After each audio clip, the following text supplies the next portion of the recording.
Before we begin, I would like to thank Dave and Evanston Community TV for allowing me the privilege of being able to express my feelings about what is now taking place in our community. I am here because I am a coward, and I no longer wish to be afraid. I wish to show you that I am not. The sermon you are about to hear is about my new friends who taught me to become brave and to dismiss my prejudice and to finally wish to stand up on my own so I can stop running away from my fears. They have taught me that our logic is only one-dimensional, that we need to think differently to survive. That from birth, we have been trained to only think the way we were told to think. That life is never what it appears to be, and that there are infinite possibilities. I have seen the results of that, and now wish to show you. I wish to show the world that there is always room for improvement, but not our own selfish improvements, but for where everyone is concerned. We realize, of course, that the majority of the people will only be concerned with the majority, and the few who wish to explore will find our show interesting, to say the least. I have been told that 30 minutes is a long time to listen. If that is the case, I will have no hope in accomplishing our goals together. However, if you are patient with me, I promise you a story you will never forget. This show and my next shows does not concern financial matters, nor money. The only profits I hope it will provide is the security of this world, or at least mine. I hope for at least today you can spare 30 minutes of your time. I am just a medium, and I am now their representative. We realize that what we are about to speak about doesn't apply to everyone, and perhaps at least the majority of the world is at least trying to comply. However, it needs to be that of everyone, or it's meaningless. We don't wish to offend anyone. However, that is not possible when speaking about topics like this. Our examples are to the extreme, so that you can understand our situation. They also represent our opinion, not necessarily how you are, but just how our society thinks what it appears to us.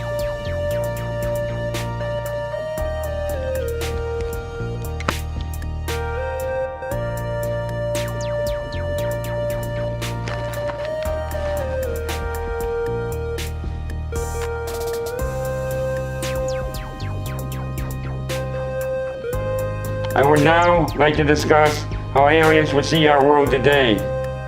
How do I know this is? Because I believe I am in communication with something I don't understand. It could be in our language, considered to be our God or our Creator. It is clearly a higher power rather than my own conscious mind at work. I believe we all have the capability of that communication. And if we do end up finding it within ourselves, we will be able to come to realize that we can all become leaders, or at the very least, never to become lonely again. I have what I consider to be a very serious and painful disease which there is no cure for. Because of society and how cruel they are, I was forced into getting disability social security at an early age. Because the government was trying to save funds, I was never able to go into the business I always wanted to. Since they were so greedy and being dishonest, I am now forced into accepting the funds for the rest of my life. Since society is not willing to cooperate with me, I am forced into taking the funds to survive. We complain about not having enough funds, but we are not willing to help others so that we can have the funds we need to survive.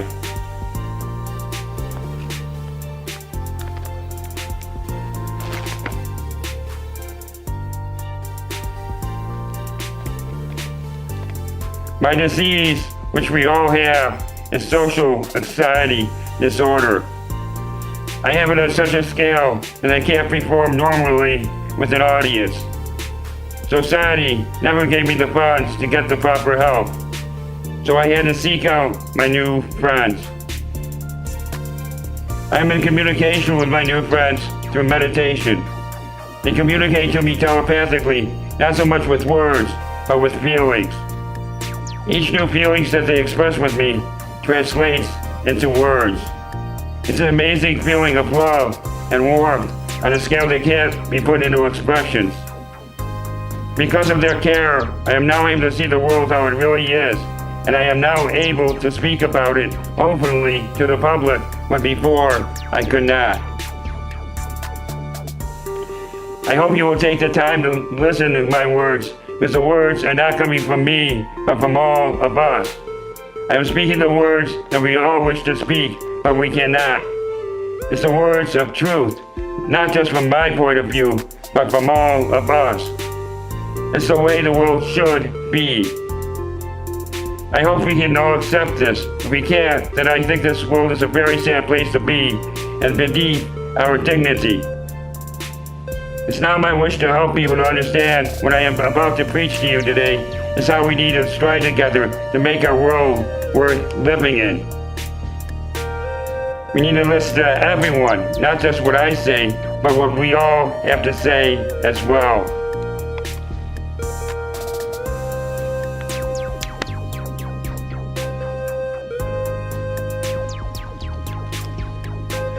I am a coward, but not just a coward, but an extreme coward. If you say boo to me, I might run home and hide underneath my blanket and not come out for days at a time. I'm such a coward that I am afraid of success of any type. I consider myself extremely talented on a professional level. If I wanted to, I could become a professional bowler.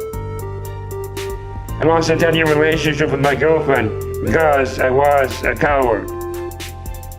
I work just enough to pay my bills and nothing more because I am afraid of success. My anxiety mainly is due to how our race is, that we rely on greed and competition to survive. And if you knew about my condition, you would laugh at me instead of trying to help me. You feel pity for those who are crippled or dying in a hospital, but then you say that is their problem. I still have to survive. I won't help because no one will help me. I am a coward because I want to help, but can't unless others are willing to help as well. We are too independent of each other to know how to even help another, even if we wanted to.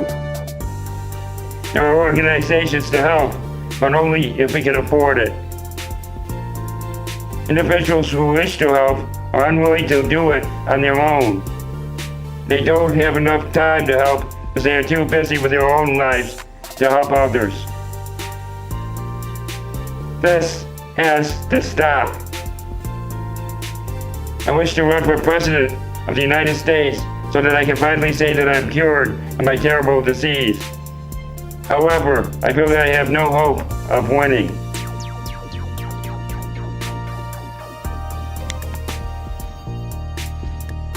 Don't wish to run for president because I feel there should be no one leader. And we all are leaders, and we all must decide together, or it's meaningless. It should not be about winning. It should be about survival. I am sick and tired of hearing about candidates who only care about themselves, and it's obvious. And then I find it sad that we all flock to them like he's God, just because he has money. We think that because he has 1 billion fans, that we have to follow that one person.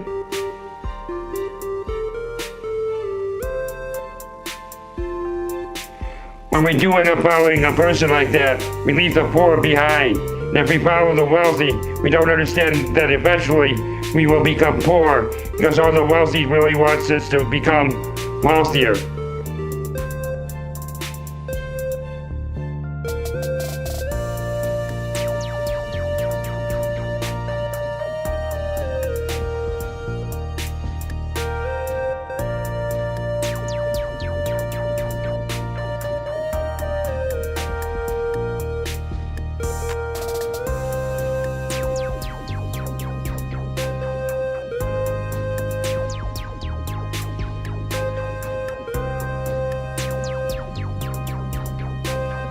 We will never listen to that one. We will only listen to experience. If we have any faults, we will never respect that person and make proper judgments. We will only listen to government. If that is true, then it has already been decided upon our faith.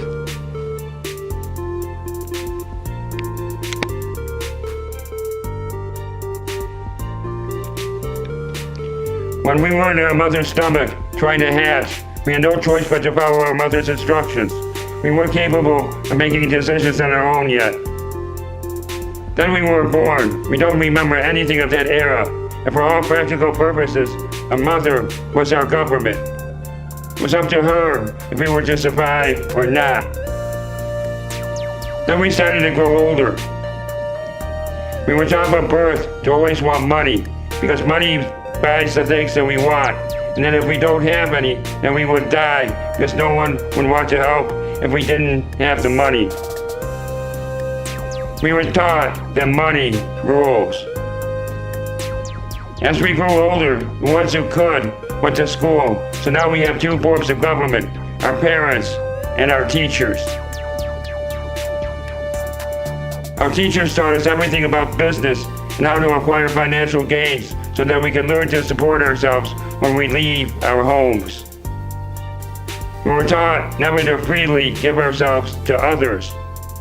We're not taught freedom of choice. Then we finally graduated from high school and we were on our own. We were taught the only way to succeed, and we need to go to college and learn more about the business world. And the ones who don't are to be ignored, and it's their fault that they can't. Then once we graduated, we are so far in debt, and we have to find only certain jobs to survive. We were taught that we have to obey government, and if we don't, we will wind up with nothing. We have never become free because of this. We have always been that child and has never fully grown up. We have to listen to government to survive. Government doesn't care about us. They care only about themselves. They have formed a union that can't be broken. They have formed a union that can only lead our country to self-destruction. For their union consists of power. When the poor finally realizes this, the world will change. I am concerned that this will never happen till it is too late, and that it will soon be too late to do anything about it at all.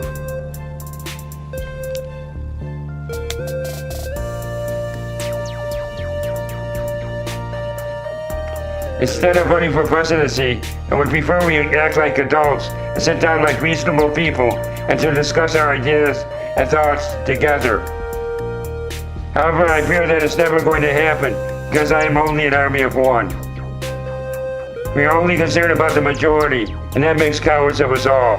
And since we are all cowards, our race is eventually doomed to failure. I hope that will never happen. I am here to tell you that there are always options. If we have the courage to help one another, there will never be starvation or sickness. No one would ever be homeless again. We forgot as a race how to survive for the future. We only live for now. We need to learn to work together so we can survive. Government has taught us only to survive where money is concerned. We have to give money to government for food and even for our entertainment. If we had to survive on our own, we would not know how to survive. We would end up starving to death because we don't even know how to put a seed in the ground to produce food.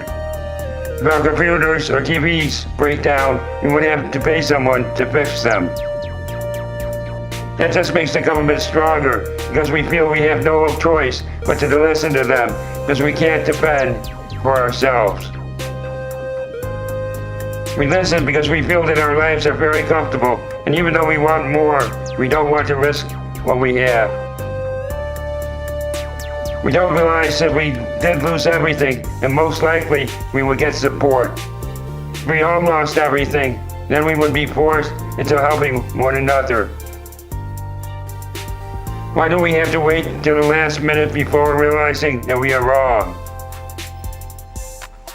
We live in a backward society, and if an alien race did come here, they would probably wish to talk to animals instead of us. They wouldn't be able to understand our rationality. For an alien race to survive and to be able to travel to us, they would have formed a union that was so strong that it survived in love for one another, even if we can't see it that way. They would not be able to understand our logic. I don't even understand it either.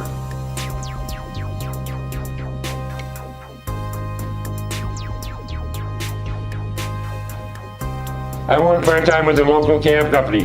The town that I work in has 100,000 people in it. We have about 40 cars that work in our town. All the cab drivers, for the majority, only want to work the downtown area. Every time that I try it, I still have to wait a long time. I live in the north area and wait at home for my orders. I turn on my tablet and log in, and over 50% of the time, I'm all by myself for 50,000 people or more. It doesn't take me very long before I get an order. Whenever it goes to the airport, I look to see how many are downtown. More times than not, there are 7 or 8 cars there. I'm always shaking my head in disbelief. How can people be so silly and not learn? Even though people are completely independent of each other, they seem to only to think about the majority. If one decides it's best to jump off the cliff, we will soon all follow. Everyone seems to want to play the game of follow the leader. We don't know how to survive on our own, and we don't want to work together.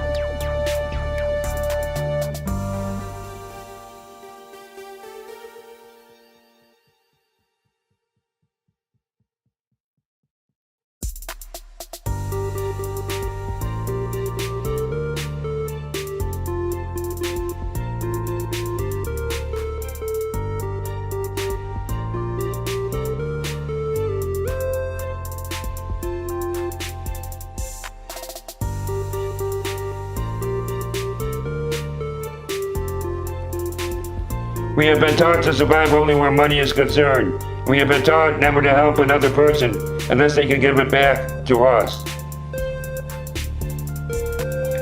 I am sick of seeing the commercial where the person falls to the ground and can't get up. And that person pushes the button to call for help, or the device calls for help for them. Then they show the paramedics with concerned expressions on their faces like they really care. And they're running to their vehicles like it was a matter of life or death. Then the announcer comes out and says, for $29.95 a month, you can have this service that can save your life. This tells me that if I didn't pay, I would die given that situation. Is this a caring, loving situation? I don't think so. What do we do about it? We pick up the phone and order the service because we are comfortable with our lives enough so we don't realize that we are being prosecuted and taken advantage of. We should be wanting to run to this person because they need the help, but we don't. We have to change as a society if we ever want to explore the universe to save our world. When we do help people, we only help so far, and we send that person back out into the world to defend for themselves when they have nothing to defend themselves with. The result is that we have to rescue them again and again. If we took the time to help them find what they need, it would be easier and more beneficial to us all. However, we don't think like that. We only react to the moment and not to the future. This has to change. If we had to find our own food supply, none of us would have the first idea on how to do that. We have such a thoughtful government that they taught us a way to get food is to go into our cars and drive to the local supermarket. The reasons no one stands up to government is because we don't understand how to defend for ourselves. So the government just keeps getting stronger, and we just keep getting weaker. The sad part is that no one wishes to change because we are just too comfortable. We don't realize that we are slowly bleeding to death in the hands of the government. Eventually, when we all grow old and weak, we find out this to be true. By then, it's usually too late to do anything about it at all.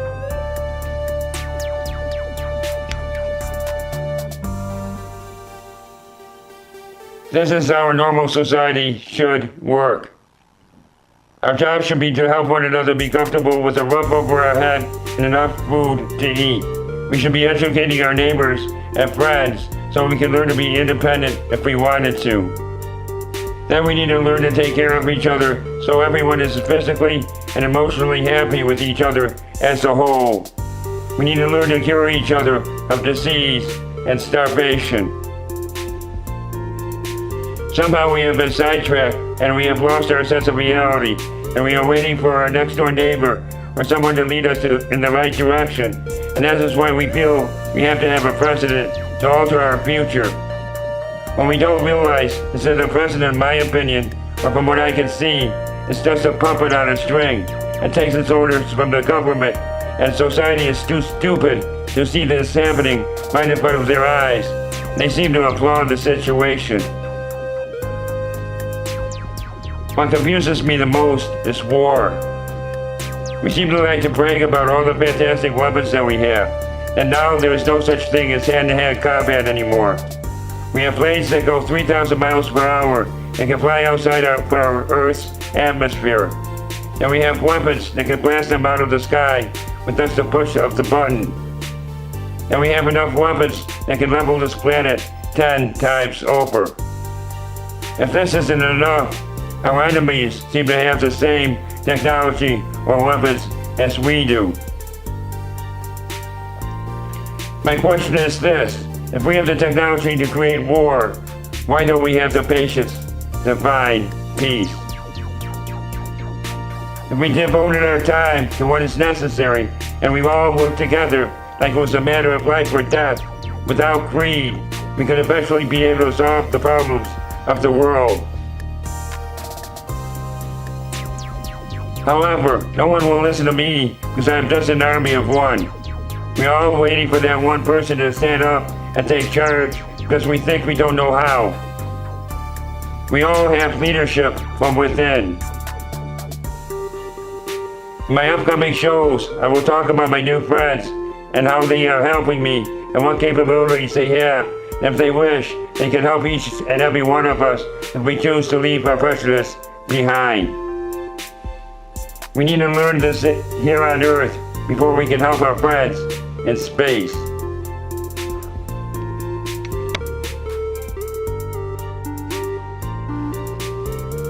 How many of you know who your next door neighbor is? If you live in a house, how many neighbors do you know? I would be willing to bet that you don't know the person across the street or down the block. If you live in an apartment complex, you probably don't know the person below. If you do, you probably don't know what that person does for a living. If you do, you are the exception. You know who patrols your neighborhood? You know how to get help in an emergency? Will you be willing to talk to your local police department just to say hello or for a friendly conversation? If you are like most people, I would say no, and you don't know how. And furthermore, you would be too afraid how they would react, and they might throw you in jail or write you a ticket.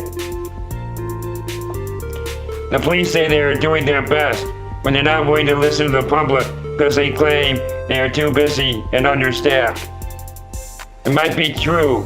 However, if we were living in a free society and everyone is equal and there is no property, this would not happen.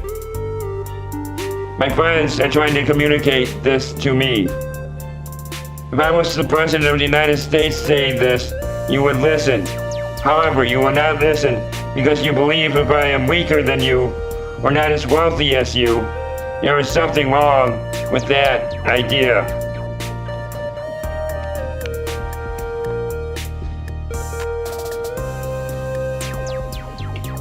You will toss me aside, and you won't realize your mistake till you are in the same situation as I.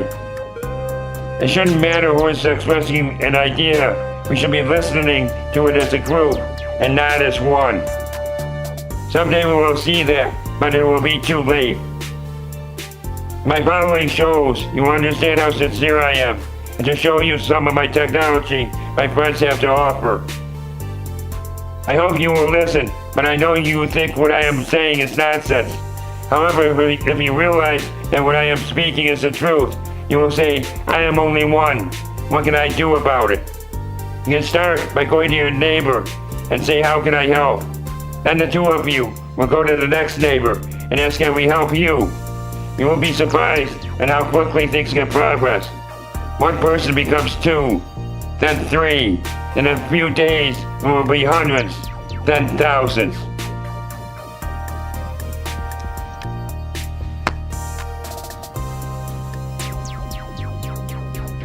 Every idea or thought starts with that one person and then grows. You can make the difference if only you would try. I wish the world well. However, if the leaders of the world don't come together and discuss the world's problems rationally, we will surely die.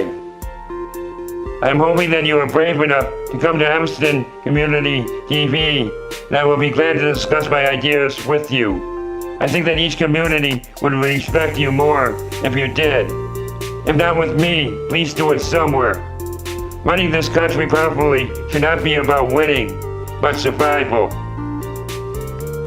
Thank you. I know nothing about the human race. I only know how I am, and how I think the world should be. I have been shown finally how to speak out, and I hope to prove to you and myself that I'm no longer the coward from inside of myself.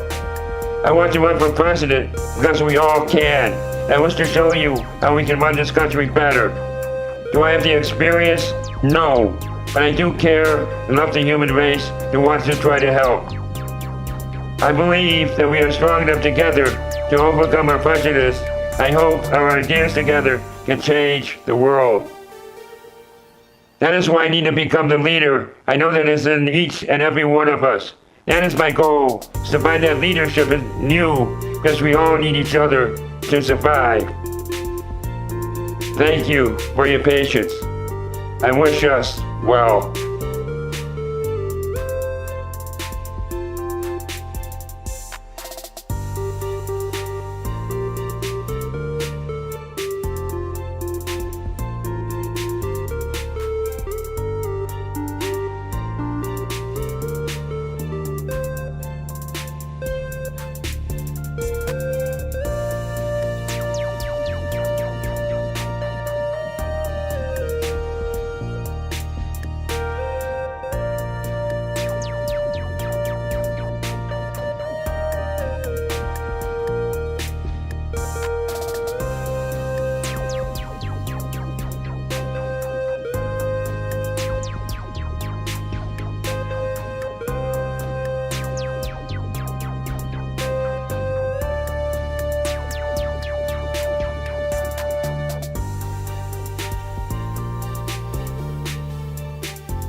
This is why I'm here today, preaching the word of love to the people here on earth. I have nothing to gain and everything to lose by coming forward. My friends have shown me how independent of each other we really are. That being independent will eventually destroy us and be our biggest downfall. The reason ISIS is so strong and doing so much damage right now is because they have family, and we are not. They know how to take care of each other, and we wish to be strong on our own, and that makes us very weak. We have to unite to become stronger for the world to survive. We can't do it on our own. I know I can't do it on my own, and if I ask for help, people will think that I am weak. I am here telling my story today because we have to release our prejudice to become free. We have to unite together to become stronger. Perhaps by telling my story now will help the world and you to understand this. That is my only goal. I want to see our family unite together so we can become healthy once again. I believe, like everyone else, that we are all alone in the universe, and that traveling to another universe is not possible. I believe that we were all alone. Then one day, I wanted to be a good Samaritan and help another friend out of trouble when he was not in trouble after all. I did not realize that would have changed my life forever. It all happened in a blink of an eye. One day you are happy, comfortable with your life and with the human race, and the next minute you find yourself all alone in the world with nowhere to turn to for help. This could happen to you because it happened to me. Go ahead and laugh at me. Think that I am crazy. Just be aware that tomorrow is always another day, and you don't know what that might bring. That is always why you need to be prepared, always having an open mind, and never close to any one idea. This is my story in brief. Go ahead and laugh in disbelief, but it's why I wish to become president now. I don't think I can put a story like this together unless it was real. I was driving a cab and I was heading back to the Showboat Hotel to get another order. It was a hot, dry day around dusk. I made my normal U-turn into the parking lot and saw a cab driver pulled over, and I thought he was in trouble. Then I saw him outside of his car, peering over it and looking straight south. I thought this was rather strange. I thought it best that I should pull over and investigate this. That was the biggest mistake of my life, or perhaps the best mistake of my life. I really don't know yet. I asked him if he was okay. He said, "Yes, I am," and in a terrified voice, he pointed directly south. I looked and saw nothing. I thought the same of him as you do of me. Then it happened. I saw it. What I saw terrified me to death. I won't describe what I saw because I still want witnesses to come forward. Besides, not only have I described it so much anyway, what I saw could not be less important to my story. And I doubt that you would believe it or be able to accept it anyway. At first I saw nothing. I thought he was crazy. Then I saw the most beautiful fireworks display than you could possibly imagine. Far beyond anything you could see today.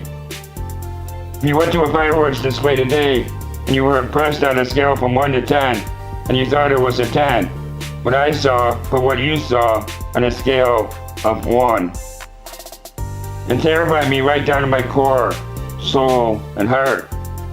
I could not move and I was paralyzed. I thought I was in communication with it. What I was looking at was huge, perhaps a mile in length, and appeared after it settled down to be a perfect triangle. I thought we were being invaded. I saw it hover and then land. After it was over, I was able to talk to my cab driver friend and we saw the exact same thing, although he said it came from the stars. It was on the news that night as strange lights in the sky. The military had no explanations for it, nor did they deny it. At the end of the news, they said it was Elvis coming back from the dead to visit the MGM. Because of that statement, I was able to remember it. What I saw not only terrified me, but it was also extremely beautiful and awesome. You would not be able to accept what you saw. And the sight that it made was so simple a child could describe it. The following day, no one was willing to talk about it. I called it in the following day and was ordered to forget about it. Where I was, people put on impressive shows all the time. I know it took a lot of nerve for me to report it because of that. One would cost thousands of people to call it in. It would have had to have been something so awesome, it would have staggered the average mind. What happened to me was that I believed that I was so terrified that I died that day with a heart attack. My friends cared enough not to let that happen. They took my soul to their craft and repaired me. They showed me their ship or craft and tried to make me more at ease. They returned me and erased my memory of their visit.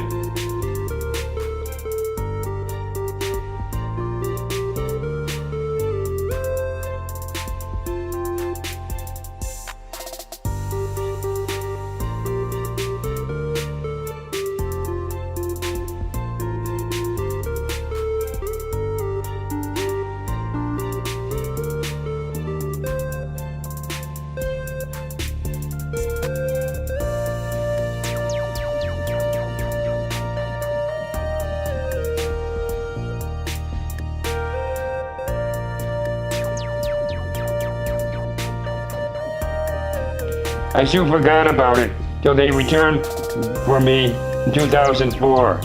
The same craft flew over Tinley Park to scare the entire town into panic, and emptying an entire concert hall, and many pictures and videos were taken. However, did that convince anyone? No, it did not. It's now forgotten, just like every other UFO. The UFO was taking a direct path to my house here in Evanston. Since that day, I have been obsessed in finding the answer to what I saw. I did 8 years of research and watching patiently and did investigation work. I discovered a lot of information. I am still finding out more. I was threatened many times to leave it alone, including a news reporter by the name of George K.N. He wrote many books on UFO research. He worked for a major TV station. He also worked very closely with Area 51. He told me that he was threatened and that I should leave the story alone. I have the emails to prove it. In 2012, I decided to go back to Nevada and check out my research to see what I could find. I was very interested in a home that I have been watching for 8 years. I went there in September. I was told telepathically to go, that they wanted me to come. And if I did, I would find a new purpose in life. So I went a year before. I had enough nerve to go. I had a severely pulled hamstring muscle that was not healing. I loved to bowl. I was bowling in 3 leagues at the time. It was so severe, I had to stop bowling for a month, and I had to drop 2 of the 3 leagues I was in. I was still in extreme pain from it. Each time I bowled that morning, I could not get out of bed without extreme difficulty. Every time I got out of my cab, it was extremely painful. My customers would always have to wait for me. This went on till the end of the season. During the summer, it got much better, but when I started bowling again, the pain came back. I could walk okay, but that was all. It was still very painful. I was very close to going back to my physical therapist. He was the one who told me that I severely pulled my hamstring muscle in the first place. Before I started bowling again, he had told me that it was healed, that I couldn't damage it anymore. When I felt the pain, I thought it was arthritis. I was concerned I would have to stop the sport that kept me alive. The pain was severe enough so I could not run at all, and it hurt when I walked. I also found out that my girlfriend told me she found someone else to rehab, which we all know is not possible. She could not tell me the truth. For some reason, this destroyed me, and I couldn't eat or sleep. I was slowly dying and could not stop it. That is when my friends told me to come to them. When I finally made up my mind to go, I had to save every dollar or penny that I had for several months. And when I got the money together, I wept. On September 3rd, 2012, I rented a nice new limo with a driver. It was the only thing I could afford. I did not have enough nerve to go to the spot where I had once died before alone, and this was the best way I could get a reliable witness. I told no one I was going. I went to the hotel where I saw the UFO, and I prayed to my friends to allow me to see the hole that I had been watching for 8 years. Then we went to the place in question. We made a left-hand turn into the dead-end street, basically in the middle of nowhere. At the end of the street, there was a small cement wall. I saw someone on a three-wheeled motorcycle. It appeared to me that he actually went through the wall, or perhaps he went around it. I was very scared. We stopped about 500 yards away from him, because we ran out of road. He stopped as well. Then he traveled about 100 yards or a little more, and then stopped again. I knew at that point he was waiting for me. At that time I was not thinking about anything except for what I had to do. I did not suspect anything wrong. I went to him and asked him if he was a security, and he said no. I asked him if I could go to that hole over there, and he said, yes, you can. Hop on, I will take you there. He never asked what hole or why I was interested in it. He just took me there. Later I would find out that it was on extreme private property. He hopped a 3-foot wall of stone like it was nothing. He took the long way around to the hole and dropped me off. I filmed the property and the hole, and I checked everything out very carefully. I picked up a rock that looked like it was placed there for some reason. I started walking back. It was very hot, and even just walking 400 or 500 yards would be very difficult. There, I saw my escort coming back for me, and I was very thankful. I thought everything went very well. I got back to Chicago the next day. I eventually watched a video, and to my surprise, the camera did not film the hole that I specifically went to see. I double-checked my camera, and I knew it was working correctly. The camera clearly showed, and it turned off before I even got there. The disturbing part was not the camera shutting off by itself, but why did I see the camera working when it wasn't? When I got home that morning, I felt different. Even though very tired, I realized that my leg was much better. I decided to test it.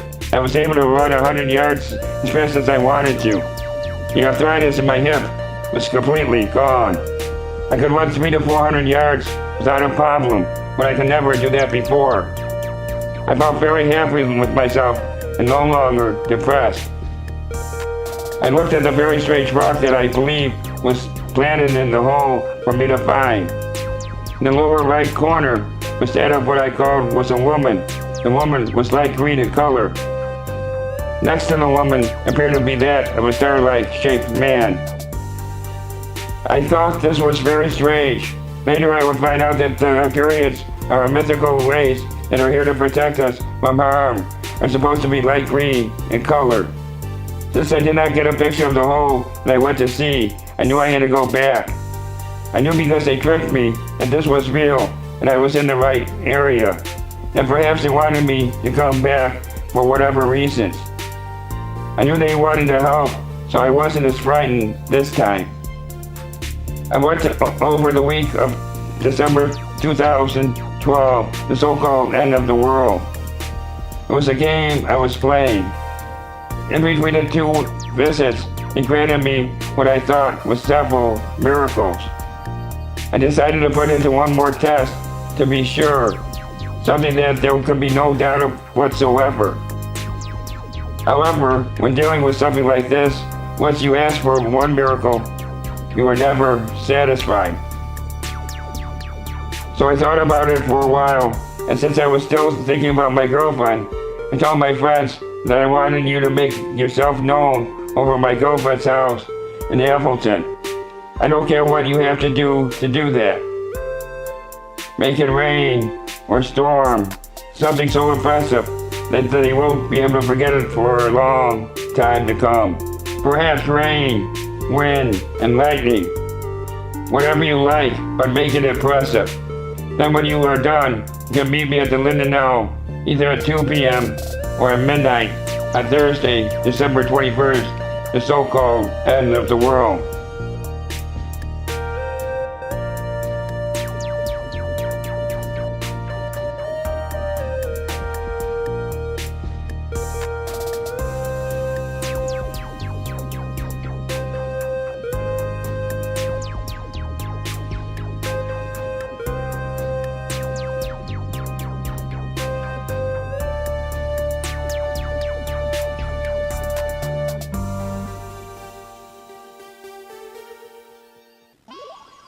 I wrote my demands and posted them on the internet 3 weeks before. I called it Friendly Warning 100. I went back to deliver my message. I went to the hotel where I saw the craft before and prayed to them to leave me alone. I dropped the letter off at the hotel and went to the hole. As I pulled in, my friend I met before was walking towards me. He was wearing a full Parker coat with a hood over his head, so I could not tell if it was a male, female, or whatever he was. I filmed him and then retreated and waited for him to leave. Then I went to film the hole. This time I was going to make sure I got the hole. I was not going to travel all this way to make another mistake. Fool me once, shame on you. Fool me twice, shame on me. And I wasn't going to let that happen. Not this time. I started testing the camera. I zoomed into the foothill on my right. It was working fine. I tried it a few more times, and everything was working fine. I said, okay, I will now try to get a picture of the hole. I was about 400 yards away. I zoomed into it, and as soon as I did, the hole blinked back at me. It blinked back at me 5 times. This shocked me like you would not believe. I was not expecting that. I said, there's something wrong with my camera. So I checked it out again and zoomed into the foothill next door. It worked fine. So I went back to the hole again and tried again. Once again it happened. As soon as I zoomed into the hole, it blinked back at me 5 times. I said, this is impossible. Now I am almost in a panic and very uneasy. I said, I'm not giving up. I am trying again. So I tested the camera out again. Everything was working fine. I zoomed into the hole and it blinked back at me 5 times again. Now I am terrified. I threw my camera down and I got out of there. I stopped and delivered my letter and left. On the way out. I saw my friend coming back. So I decided to film him again. I got home the next day on Tuesday and went to work Wednesday morning on the 20th.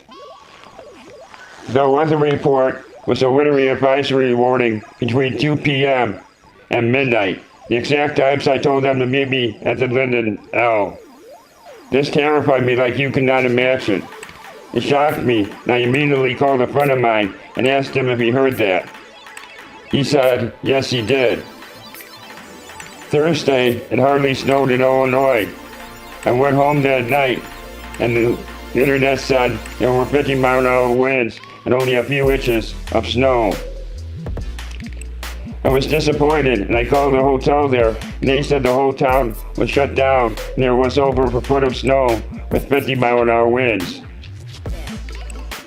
I was now very uneasy. I did not want to go to the Linden L, but I knew I had no choice. I was there at 11:45 p.m. There was no one around, It was completely barren, very quiet, and very dark. It was snowing and 50-mile-an-hour winds. I am waiting for I don't know what. I said that this is crazy. Everything was a coincidence, and this could not be happening. If it did, I would be on the right track. I said, what do I do? When do I log into my computer? If I do it too soon, I might get a call. I decided to punch in at 11:59 p.m. I did, and I was so sure that they would call, I had my finger on the button, all set to answer it. Although I made up my mind not to answer because I needed to be assured that I was still in control of the situation, I told myself that this is crazy and it's not going to answer, and this is all my imagination, that it won't call me at midnight. However, if it does, I know that it has to be real. It's not going to happen. Then exactly at midnight, the computer called me. Not a second before or a second after. It was exactly at midnight. My computer read 0000. This is impossible. Even if it was a time order, chances are it would not do it exactly at midnight. It read exactly 0000. When the computer called me exactly at midnight, it terrified me again. However, I was also relieved, but very scared and excited. They called my computer for all to see on my computer, and now it's a matter of record. Now I understand that this is real. There can be no question of that. However, I realize now I needed professional help. I could not handle this on my own.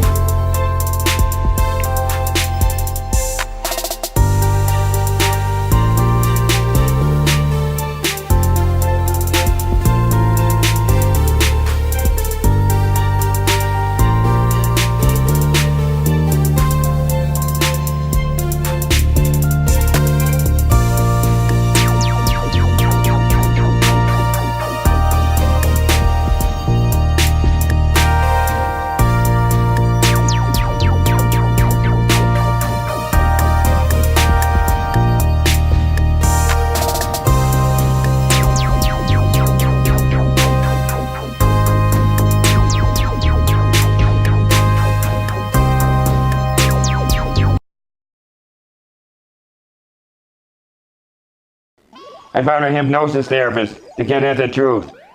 From that moment on, my life has changed to the extreme. Things started to happen at the doctor's office. Items I left out were being moved around. I was going into extreme violent contractions with extreme pain. When she put me under, I would be left alone on a monitoring machine for about 15 minutes at a time. One time the machine went crazy. Went from an average heart rate of 75 to instantly a heart rate of 150. It lasted for 10 minutes at 150 and dropped immediately back down to 75. The changes happened instantly, so the line graph went straight up and held 150, then dropped straight down to 75. This is a matter of record. I believe we still have the records on file, or at least my therapist will back it for me. I knew strange things were happening to me. I decided enough is enough. And if this is going on, I can't stop it. So why fight it? In the log that I was writing, I said, come to my home. It's more private, and we can do more things, and you can test me more there. That might have been a mistake. So what I did was I blindfolded myself so that I was in complete darkness, and I played the music that relaxed me the most. It wouldn't take long before things became very bizarre. I would start going into violent contractions like you could never comprehend on your own. On a scale from 1 to 10, it would be about a 20. It would go on for several hours. During that time, I would have several orgasms, if not more. I'm not saying anything more about that. You can guess for yourself what they were doing. This would go on every night. I was beginning to learn to accept it. So I started writing down logs to my new friends. I was telling them how I felt, if it was too strong or too weak, or what I would like to accomplish with them. Whenever I complied with their training, they would leave minor things behind. Sometimes if I asked them specific questions, they would respond with answers, but they would always be in riddles. Then one day, I asked them to take me at my doctor's office and drop me off someplace else.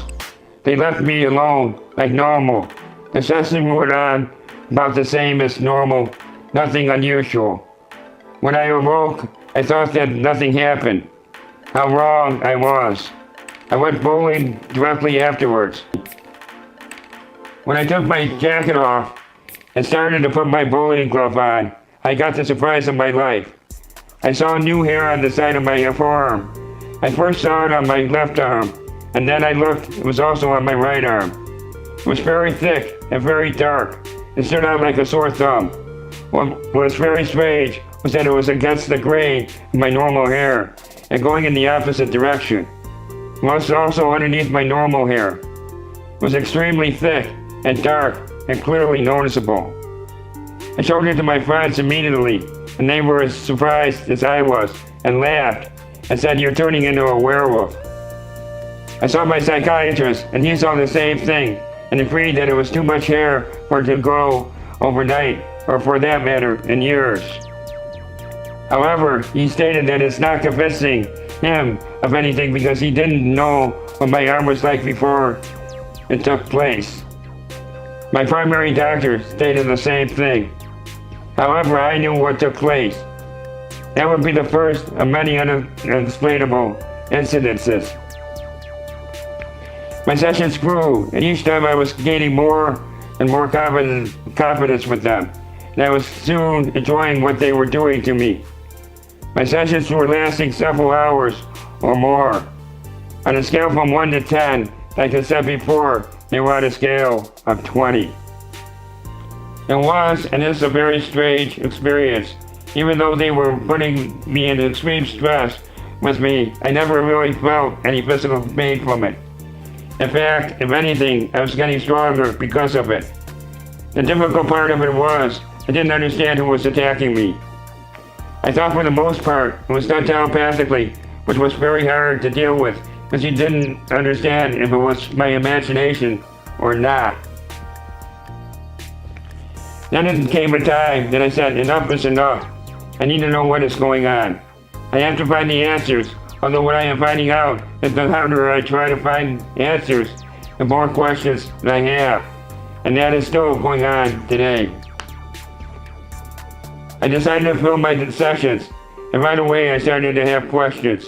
To protect myself, as I said before, I would write logs to my friends. This time, I would write the times that I would start and the times I would wake up.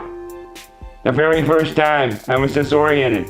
I thought they were playing with me for 30 minutes and having rest for me for 10 minutes, when it was the opposite way around. I also noticed that there was 20 minutes of time missing.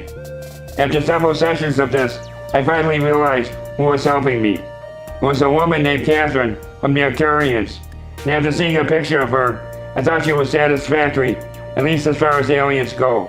So I told her, if this is who you are, I know you can control time. Make the video or our sessions ended at exactly the time of our first video session together. The time was 48 minutes and 46 seconds. The closer you get to that time, the more I will believe in you. I am completely blindfolded and unaware of time. It would be impossible to wake up anywhere near that time without help. So the session went well, but I replayed the tape, and then at 48 minutes and 43 seconds, that's 3/10 of a second off. I knew now that this was very real and only the beginning. At the beginning of the session, I spoke my demands, and then I lay down on my bed and put my blindfold on. I recorded all of this, and when I replayed this video, as soon as I started to put the blindfold on, the camera clicked 3 times. I can only assume that this was acknowledgement. Since I tested the camera many times and that was the first time it acted that way. The following sessions were more of the same way. The sessions lasted exactly 48.46 seconds. This is not possible. I must be getting outside help. I did a lot more tests and videos, many having favorable outcomes. I knew now that this is not my imagination. That was one of the sessions. I saw an orange orb fly into the viewing area of my camera and then exited. Then I went into an extreme violent orgasm. I watched it for several days. I was very happy with it because now I knew. However, when I tried to find it one day, shortly after it wasn't there. My computer person said when I tried to recover it, said it was never transferred properly. If that was the case, I would never be able to have watched the video in the first place. I decided then to take the blindfolds off. I wanted to see what was happening. I started to see strange orbs flying around my room. Some different colors, some looked like headlights or lights of ambulances driving by. However, I knew that was impossible because I lived on a side street where no traffic comes down. I decided to test my theory, and I was able to get the beams of my headlights into my room, but they weren't what I was seeing. Then I saw orbs that were impossible, and some when I was not in my meditation. So I said enough is enough. I have to find the truth once again. So I sealed up my room in total darkness. I was still seeing the orbs from time to time. Then I started seeing lights and shadows. They were very beautiful indeed. They would move about in weird ways, sometimes taking on almost human forms. This would go on almost 10 minutes at a time. I would see portals opening up, and I finally said, enough is enough again. I need to know if these lights are an illusion or not. So that is when I got my infrared watch. I thought that would answer my questions, but of course it did not. I caught them in action, or they caught me. I proved that what I was seeing is indeed real, because now I can show you that it is real.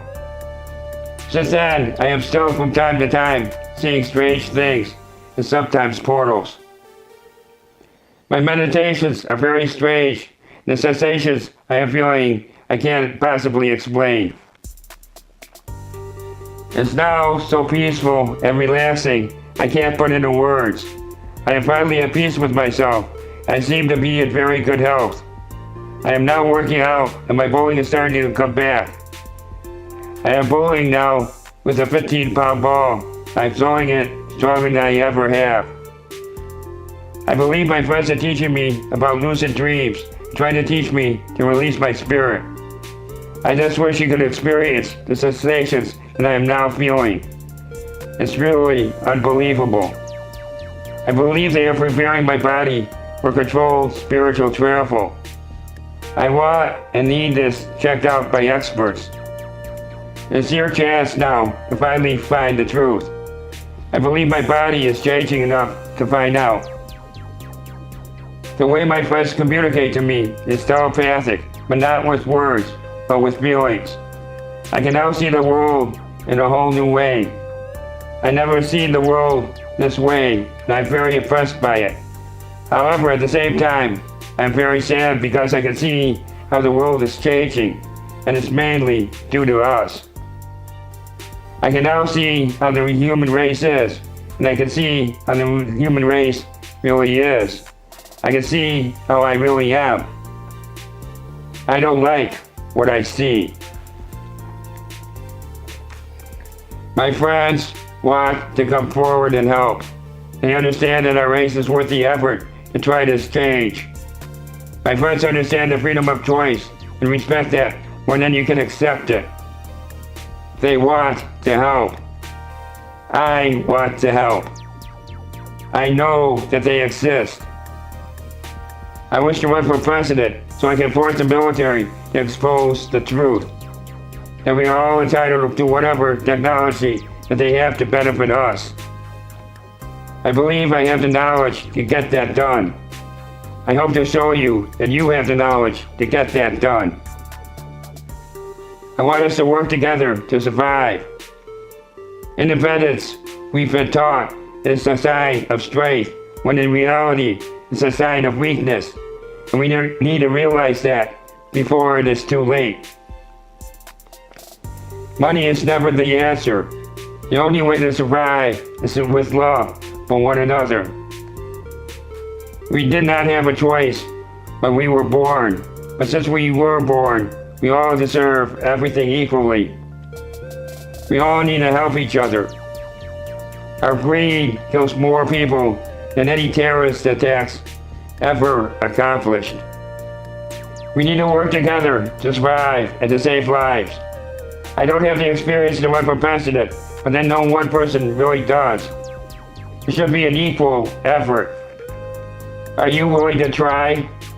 Thank you.